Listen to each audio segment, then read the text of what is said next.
হরিণাকুণ্ডুতে জাতীয় বিপ্লব ও সংহতি দিবসের র্যালি। সুলতান আল এনামের তথ্যচিত্রে বিস্তারিত।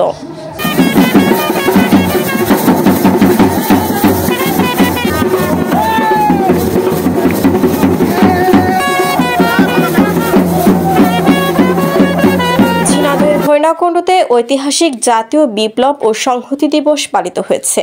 দিবস উপলক্ষে উপজেলা ও পৌর বিএনপির উদ্যোগে বর্ণাঢ্য র্যালি ও সমাবেশ অনুষ্ঠিত হয়েছে।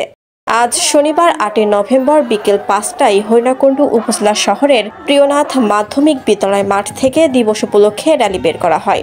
জেলা বিএনপির সভাপতি অ্যাডভোকেট এম এ মজিদের নেতৃত্বে র্যালিটি শহরের গুরুত্বপূর্ণ সড়ক প্রদক্ষিণ করে।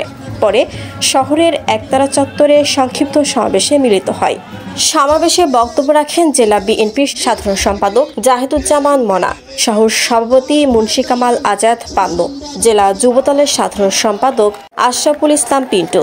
হরিণাকুণ্ডু পৌর বিএনপির সভাপতি জিনাতুল হক খানের সভাপতিত্বে সমাবেশে উপস্থিত ছিলেন জেলা বিএনপির যুগ্ম সাধারণ সম্পাদক আব্দুল মজিদ বিশ্বাস, আসিফ ইকবাল মাখন, এম শাহজাহান আলী, হরিণাকুণ্ডু উপজেলার সভাপতি বিএনপির সভাপতি আবুল হাসান মাস্টার, সাধারণ সম্পাদক তাইজাল হোসেন, পৌর বিএনপির সাধারণ সম্পাদক আনিসুর রহমান, জেলা ছাত্রদলের সভাপতি এস এম শমিনুজ্জামান শমিন, সাধারণ সম্পাদক মুশফিকুর রহমান মানিক, মহিলা দলের সভাপতি অধ্যক্ষ কামরুন্নাহার লিজি, সাধারণ সম্পাদক তহুরা বেগম। সংক্ষিপ্ত সমাবেশে বক্তারা বলেন, সিপাহী জনতার বিপ্লবের মাধ্যমে ১৯৭৫ সালের ৭ নভেম্বর বাংলাদেশে গণতন্ত্র ও জনতার মুক্তি মিলেছিল।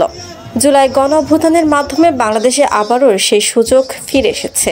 ঐতিহাসিক বিপ্লব ও সংহতি দিবস ও জুলাই গণ অভ্যুত্থান একই সূত্রে গাঁথা। শিলা আক্তার, সবুজ বাংলা টিভি, ঝিনাইদহ। রাজনৈতিক কৌশলের কারণে কিছুদিনের মধ্যেই আপনাদের